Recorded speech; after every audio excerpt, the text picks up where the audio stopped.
Hello everyone, आप सब कैसे हैं? मैं उम्मीद करता हूं कि बहुत अच्छे होंगे और अपनी पढ़ाई को बहुत अच्छे से कर रहे होंगे। मैं आकाश कुमार बढ़ाना आईसीटी वर्चुअल क्लासरूम में आपका बहुत बहुत स्वागत करता हूं मेरे प्यारे बच्चों। जैसे आपको पता है मेरे प्यारे बच्चों, 10th क्लास है हमारी और इकोनॉमिक्स में हम लोग सेकंड चैप्टर देख रहे हैं। फर्स्ट चैप्टर हम लोग देख चुके हैं डेवलपमेंट। सेकंड चैप्टर में हम लोग देखेंगे भारतीय अर्थव्यवस्था के क्षेत्र। कौन कौन से ऐसे सेक्टर हैं, कौन कौन से ऐसे क्षेत्र हैं जिनको हम इसमें देखेंगे और यहीं से ही आपको कंफर्म होगा कि प्राइमरी, सेकेंडरी और टर्सरी के कौन कौन से आपका सेक्टर हैं और किन को हम आपका महत्वपूर्ण मानते हैं और किन को हमको फोकस करके पढ़ना है, ताकि अगले वर्ष के क्रम में जब हम पढ़ें तो हम लोग यानी कि 10th क्लास आप लोग सभी पास कर जाएं। मेरे ऐसा आप लोगों को शुभकामनाएं हैं। तो आप ध्यान रखिएगा, ये टॉपिक भी आपको बाद में बहुत हेल्प करेगा। निम्न चित्रों को देखिए, आप लोगों को विभिन्न आर्थिक गतिविधियों में कार्यरत पाएंगे। इनमें कुछ गतिविधियां वस्तुओं के उत्पादन करती हैं, अन्य सेवा का सर्जन करती हैं। ये गतिविधियां हमारे चारों ओर हर समय संपादित होती हैं, यहाँ तक कि बो यहाँ तक कि बोलने में भी क्या होता है, यहाँ तक कि आपका बोलने में भी हम इन गतिविधियों को कैसे समझ सकते हैं। कह रहे जो हमारे चारों तरफ एक्टिविटी होती हैं, हम इनको कैसे समझें। इन्हें समझने का एक तरीका है। कुछ महत्वपूर्ण मापदंडों के आधार पर समूहों का वर्गीकृत कर दिया गया है। इन समूहों को क्षेत्रक भी कहते हैं। उद्देश्य, किसी महत्वपूर्ण मापदंड के आधार पर इनको अनेक तरीकों से वर्गीकृत किया गया है, यानी कि अलग अलग रूप में उसको आपका वर्गीकृत किया गया है। यानी कि क्लासिफिकेशन थोड़ा कैसा है, अलग टाइप में आपका बना।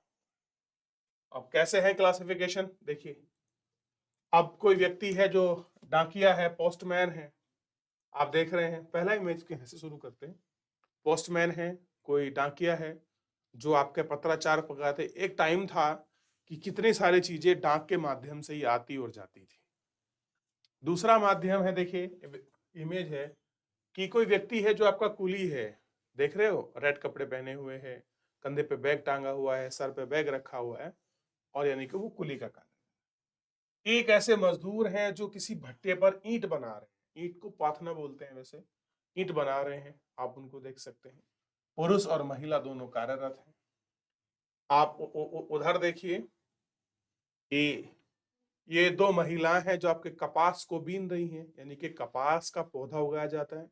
उसमें से आपका कपास निकलती है, उसमें से छांटनी पड़ती है, उसको फिल्टर किया जाता है। फिर आप देखिए, ये गवर्नमेंट की दुकान है जो एक महिला चला रही है और अपने कपड़े जो है वो बेचती है। सब क्या कर रहे हैं, डिफरेंट डिफरेंट काम कर रहे हैं, यानी कि लोग अलग अलग लगे हुए। अब देखिए, प्राकृतिक संसाधनों के प्रत्यक्ष उपयोग पर आधारित अनेक गतिविधियां हैं। जैसे कपास की खेती, यह एक मौसमी फसल है। कपास के पौधे की वृद्धि के लिए मुख्यतः ना तो पूर्णतः प्राकृतिक कारक जैसे वर्षा, सूर्य का प्रकाश और जलवायु निर्भर है, अतः कपास एक प्राकृतिक उत्पाद है। कैसा है, नेचुरल है। नायलॉन, टेफ्लॉन, टर्लिन, ये सब कैसे हैं, ये आपके पॉलीमर टाइप में है, ये आपके बहुलक हैं। जबकि कॉटन यानी जिसको हम कहते हैं कपास, ये कैसा है आपका, प्राकृतिक आपका जो है आपका कपास यानी कि रुई है, उसी से हमारा क्या बनता है, कपड़े। इसी प्रकार डेयरी उत्पादन में, डेयरी में दूध दही ये सारी चीजों में हम पशुओं की जैविक प्रक्रिया, चारा आदि की उपलब्धता पर निर्भर होते हैं, अतः इसका उत्पाद दूध एक प्राकृतिक उत्पाद है। इस प्रकार खनिज अयस्क भी प्राकृतिक उत्पाद है। जब हम प्राकृतिक संसाधनों का उपयोग करके किसी वस्तु का उत्पादन करते हैं तो प्राथमिक क्षेत्र की गतिविधि कहा जाता है। प्राथमिक क्षेत्र क्योंकि इन सभी उत्पादों के आधार हैं जिन्हें हम क्रम से निर्मित करते हैं। चूंकि अधिकांश प्राकृतिक उत्पादन में कृषि, डेयरी, मत्स्य, वनों से प्राप्त करते हैं। इसीलिए क्षेत्र को कृषि सहायिका क्षेत्र भी कहा जाता है। यानी कि आप कृषि के हेल्पिंग वाले कौन सेक्टर हैं? डेयरी फार्मिंग, मत्स्य, वन, मधुमक्खी, बकरी पालन, मुर्गा पालन, कुक्कुट पालन, ये सारी चीजें हैं। मत्स्य पालन ये किस में आते हैं? ये एग्रीकल्चर की हेल्प वाले सेक्टर है। यानी कि आप खेती के साथ पशु पाल सकते हैं, मछली पाल सकते हैं, भेड़ बकरी पाल सकते हैं, सुअर पालन कर सकते हैं, मधुमक्खी पाल सकते हैं, जो अतिरिक्त आय को आपका दिखाता है। देख लिया। अब बात कर रहे हैं, तो अगर आपसे पूछा जाए प्राथमिक क्षेत्र कौन कौन से हैं, तो इसमें प्राइमरी चीज ध्यान रखना, प्राथमिक क्षेत्र को हमने गोल कर कर बता दिया है कि प्राथमिक क्षेत्र में कौन कौन से आपकी चीजें आती हैं, कौन कौन से आपका सेक्टर का चयन है। यानी कि एग्रीकल्चर और उसकी सहायक जो चीज है, हम उनको एग्रीकल्चर के प्राथमिक सेक्टर में रखते हैं। अब हम द्वितीयक क्षेत्र की बात कर रहे हैं। यानी कि प्राथमिक सेक्टर को हम लोग देख चुके हैं। अगर क्वेश्चन पूछ लिया जाए कि प्राथमिक सेक्टर में कौन कौन आते हैं, तो आपका आंसर होना चाहिए कि प्राथमिक सेक्टर में आपका कृषि, पशुपालन, खनन, मत्स्य पालन, कोयला खोदना, जितनी भी आपकी नेचुरल एक्टिविटी टाइप में होती हैं, उनको सब हम लोग प्राइमरी एग्रीकल्चर के सेक्टर में रखते हैं। कह रहे अन्य रूपों में परिवर्तित करिए, और बहुत सारे कुछ और रूप हैं, आप देखते हैं।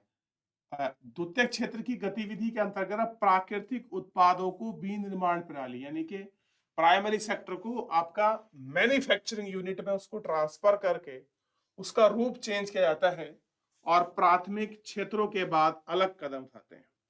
वस्तुएं सीधे प्रकृति से उत्पादित नहीं होती। कह रहे वस्तुएं सीधे प्रकृति से उत्पाद नहीं होती, बल्कि निर्मित की जाती हैं, इसलिए विनिर्माण की प्रक्रिया अपरिहार्य है।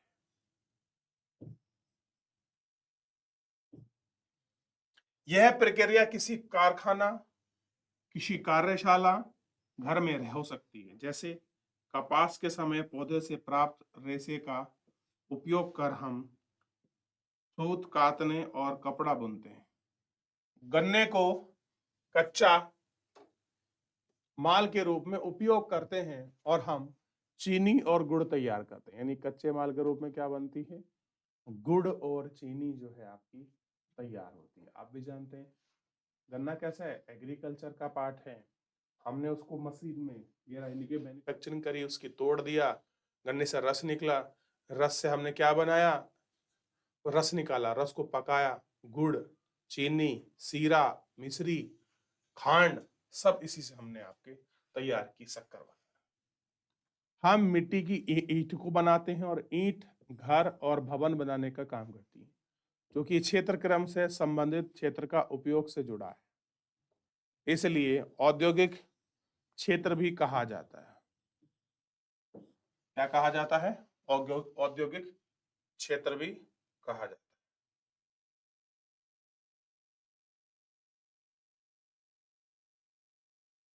ये ध्यान दीजिए। तो प्राइमरी एक्टिविटी में क्या है और सेकेंडरी एक्टिविटी में क्या है, ये आपको स्पष्ट होना चाहिए।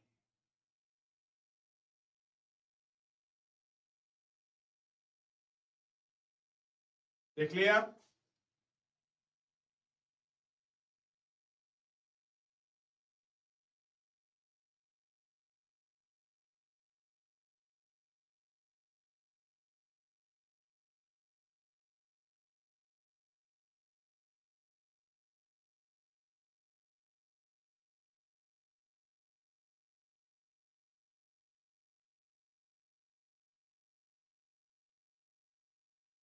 देख लिया?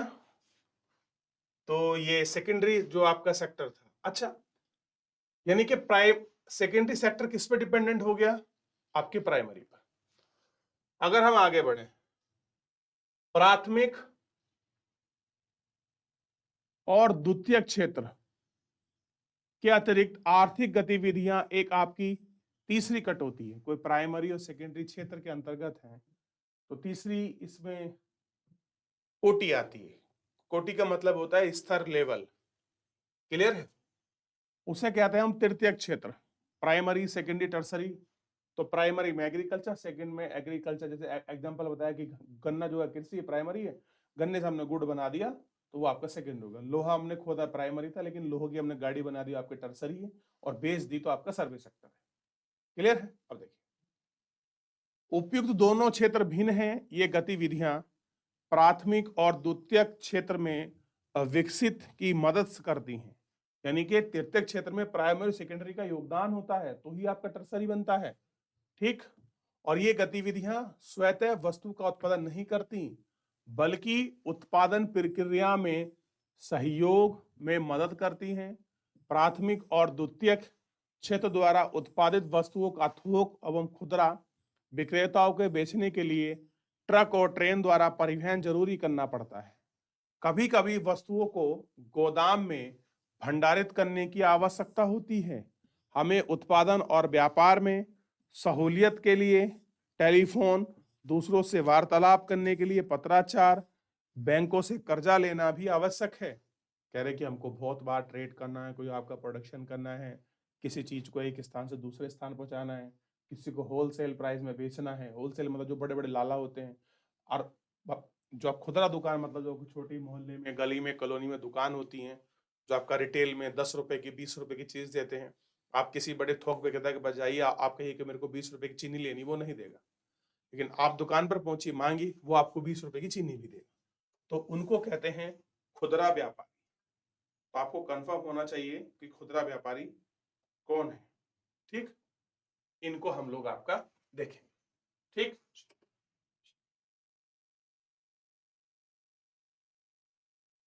परिवहन, भंडार, संचार, बैंक सेवाएं और प्रणालियां कुछ इसके एग्जाम्पल हैं। चूंकि ये वहां गतिविधियां वस्तुओं के बजाय सेवा का सर्जन करती हैं। इन्हीं में आप देख सकते हो, ये इन सारी चीजों का आपका सर्जन करती हैं। इसीलिए इनको तृतीयक क्षेत्र यानी कि सेवा क्षेत्र भी कहा जाता है। हम इनको तृतीयक सेक्टर के अंतर्गत रखते हैं। तो प्राइमरी और सेकेंडरी आपको कंफर्म होना चाहिए कि क्या है, कैसे है, इसको हम लोग आपका देख लेंगे। तो एक बार नजर दौड़ाइए फटाफट। आप सबसे पहले मुझसे प्राइमरी का पूछिए कि प्राइमरी में क्या आता है, और क्या कोई आपको डाउट है, कुछ क्वेरी है प्राइमरी में, पूछिए। देख लीजिए प्राइमरी सेक्टर में क्या है, देखिए। चलिए, तो ये हमारी इसकी चीजें। ठीक, सेवा क्षेत्र में कुछ ऐसी अपरिहार्य सेवाएं भी हैं जो प्रत्यक्ष रूप से वस्तु के उत्पादन में सहायक नहीं है। अब देखिए, प्राइमरी तो आप, अगर आपने प्राइमरी समझ लिया, सेकंड समझ लिया, और टर्सरी को आपको पता लग गया। देखिए एग्जांपल देता हूं, दूध है वो आपका प्राइमरी एग्रीकल्चर है। दूध से आपने क्रीम बनाई, सेकेंडरी हो गया। और दूध के आपने आइसक्रीम बनाकर बेच दी, वो आपका टर्सरी में आ गया। तो प्राइमरी, सेकेंडरी और टर्सरी को समझाने के लिए मेरे हिसाब से सबसे अच्छा उदाहरण है कि अगर आप किसी चीज को प्राइमरी, सेकेंडरी और टर्सरी में अगर डिवाइड करते हैं, तो सबसे बेस्ट एग्जांपल जो है आपका दूध का होता है। दूध प्राइमरी सेक्टर में आता है। दूध की हमने आइसक्रीम बनाई, दूध से हमने अब क्रीम निकाली। तो क्रीम निकालने में जो प्रोसेस हुआ, वो प्रोसेस था सेकेंडरी एक्टिविटी का, और उसी से जो आपकी आइसक्रीम निकली वो सेकेंडरी एक्टिविटी की हो गई। उसी क्रीम का हमने क्या बना दिया, आइसक्रीम, और आइसक्रीम बनाई, वो भी सेकेंडरी था। लेकिन जब वो बेची, वो क्या हुआ आपका टर्सरी। वो किसी शॉप में बिकी, किसी मॉल में बेकी, या किसी रेडी वाले पे मिली, तो आपने कहां से करी, वो आपका टर्सरी के अंतर्गत आ गया। तो अगर आपको प्राइमरी, सेकेंडरी और टर्सरी का अच्छा ज्ञान है, इनको आप अच्छे से कोरिलेट करते हो, कोरिलेट करके समझ लेते हो, तो फिर तो कोई आपके लिए समस्या की बात है नहीं। सारी चीजें बड़े सरलता से आप इन्हें अच्छे से कर ले जाओगे, पढ़ भी लोगे। ठीक है, अब हम तृतीयक क्षेत्र की बात कर रहे थे। तो कुछ ऐसी सेवाएं हैं जो इनडायरेक्ट रूप से वो लोग आपका प्रोडक्शन नहीं करते। अब मुझे बताइए, कोई व्यक्ति जो आइसक्रीम बेच रहा है, क्या उसने उसको उत्पादन किया? नहीं।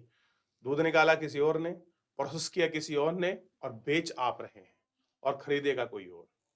तो जैसे हम डॉक्टर, मतलब जो आपके टीचर्स, डॉक्टर्स, नाई, धोबी, मोची, वकील जैसे व्यक्तिगत सेवा में एवं जो आपके प्रशासनिक और लेखाकरण जो एडमिनिस्ट्रेटिव है, जो आपका जो प्रशासन थामते हैं, अकाउंटेंसी वगैरह करते हैं, इंफॉर्मेशन आपको देते हैं, और जो आपके वर्तमान में सूचना और जो आपके प्रौद्योगिकी है, आईटी सेक्टर की बात कर रहा है बेसिकली, कुछ ऐसी नवीनतम सेवा हैं जैसे इंटरनेट कैफे हो गया, एटीएम हो गया, आपका कॉल सेंटर हो गया, बूथ हो गया, सॉफ्टवेयर आपकी कंपनी होगी, ये सारी चीजें किसके अंतर्गत आती हैं? तो आपको कंफर्म होना चाहिए ये सारी आपका तृतीयक क्षेत्र में है, ये कुछ प्रोडक्शन नहीं कर रही बल्कि सर्विस प्रोवाइडर है। ठीक, तो हमको ध्यान रखना है कि कौन आपका सर्विस प्रोवाइडर है। तो चलिए इतना आप एक बार देख लीजिए, ठीक है।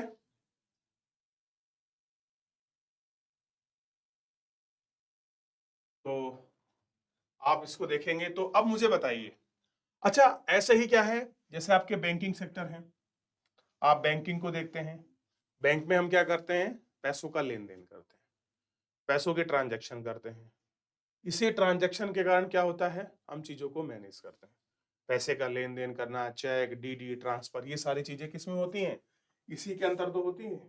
ठीक, और हम इन चीजों को बड़े अच्छे से देखते हैं कि भाई ये कैसे मैनेज हो रहा है। अच्छा, और बहुत सारी चीजें हैं जो इसमें हम लोग आप क्लासिफिकेशन देखेंगे। अब ये बड़ा अच्छा दर्शाया गया है, प्राइमरी सेक्टर की जो आपकी चीजें हैं और बहुत कुछ है उसे यहां दिखाया गया है। ठीक, और सेकेंडरी एक्टिविटी के जो सेक्टर हैं उनको यहां दिखाया गया है, और जो आपके टर्सरी के सेक्टर हैं उनको यहां। अब देखिए, आप एक जगह सामान दूसरे ले आते हैं, वो भी टर्सरी में आता है। आप होटल में खाना खाने जाते हैं, जो आपको सर्विस मिलती है वो भी टर्सरी में आता है। तो प्राइमरी, सेकेंडरी, टर्सरी के काम बिल्कुल अलग हैं, बस आपको क्लासिफिकेशन करना आना चाहिए। अगर आप क्लासिफिकेशन करते हैं तो चीजें बिल्कुल साफ हो जाएंगी। और कुछ बच्चों, किसी का कोई डाउट? चलिए, तो फिलहाल जो है आज हम लोग इतना ही करेंगे, मिलेंगे नेक्स्ट लेक्चर में। तब तक आप प्राइमरी सेकेंडरी को अच्छे से पढ़िए। क्लियर है? चलिए, तो बच्चों एक बार घर से रिवीजन करके आइए, कोई डाउट कोई क्वेरी होगी तो हम लोग नेक्स्ट लेक्चर में मिल लेंगे। फिलहाल आज के लिए इतना ही, धन्यवाद।